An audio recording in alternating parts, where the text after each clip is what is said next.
प्राचीन भारत में एक जंगल के बीचों बीच अंगुलीमाल नाम का एक कुख्यात डाकू रहता था। उसका असली नाम अहिंसक था, लेकिन हालातों और गलत संगत ने उसे एक निर्दयी हत्यारा बना दिया था। वह एक गुरु का शिष्य था, लेकिन उसकी क्रूरता और हत्याएं इतनी बढ़ गई थीं कि उसे गुरु द्वारा शिक्षा से वंचित कर दिया गया था। वह डाकुओं के गिरोह का सरदार बन गया और उसने प्रण लिया कि वह 1000 लोगों की हत्या करेगा।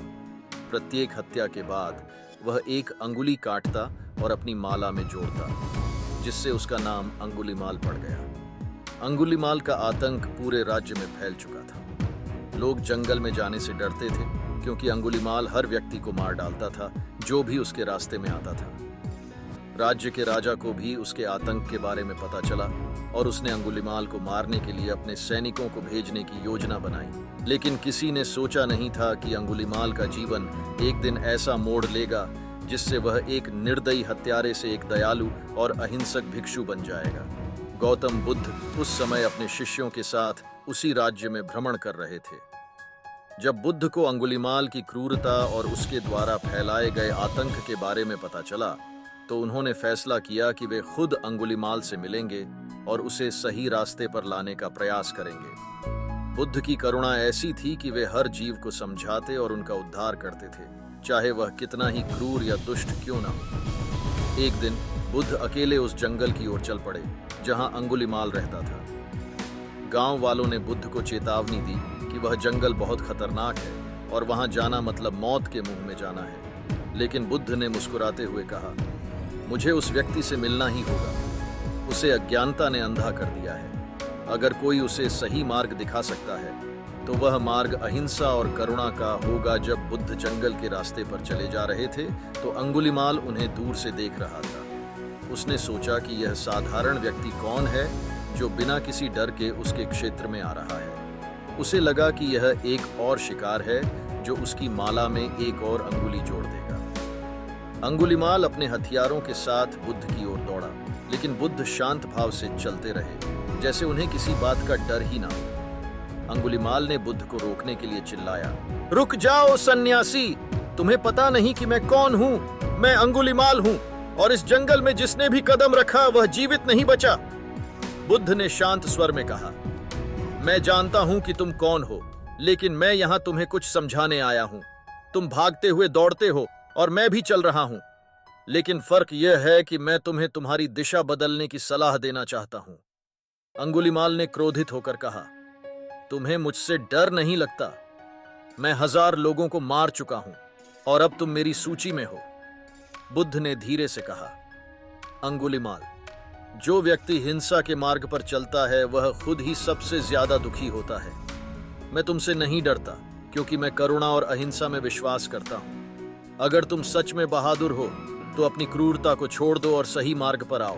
अंगुलीमाल बुद्ध की बातों से आश्चर्यचकित हो गया। उसने जीवन में कभी किसी से ऐसी शांति और करुणा की भाषा नहीं सुनी थी। उसने बुद्ध से कहा, तुम्हें मुझसे कोई डर क्यों नहीं लगता?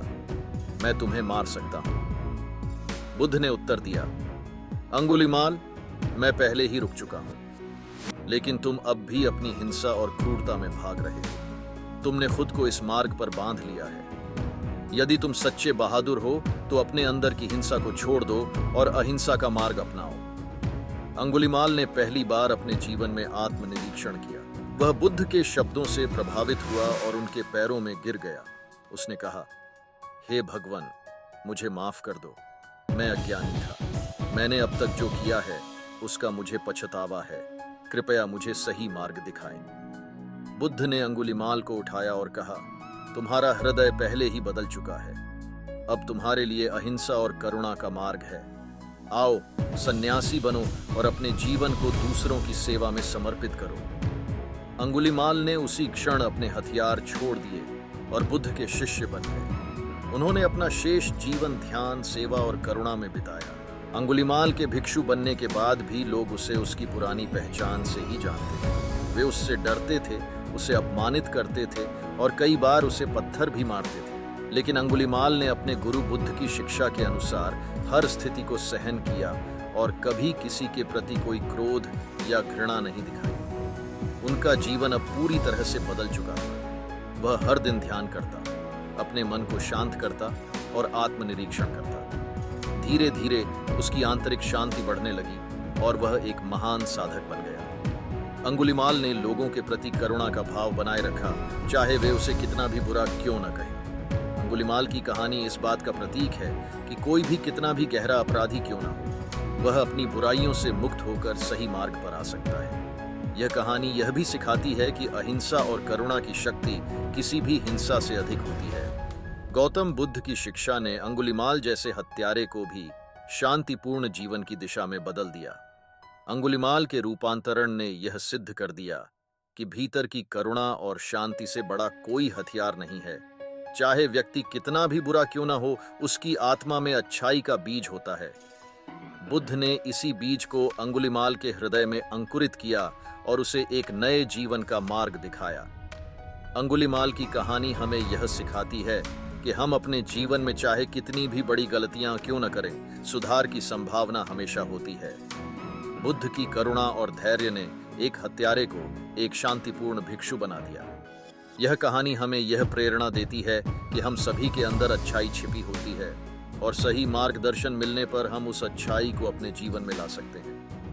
गौतम बुद्ध की शिक्षा हमेशा हमें सिखाती है कि सच्चा साहस अहिंसा और करुणा में है। बुद्ध का जीवन हमें यह सिखाता है कि चाहे परिस्थितियां कैसी भी हों, यदि हम अपने मन को शांत रखें और हर व्यक्ति के प्रति करुणा रखें, तो हम सच्ची शांति और आनंद प्राप्त कर सकते हैं। इस तरह अंगुलीमाल की कहानी केवल एक रूपांतरण की कहानी नहीं है, बल्कि यह मानवता, करुणा और अहिंसा की शक्ति का जीवंत प्रमाण है।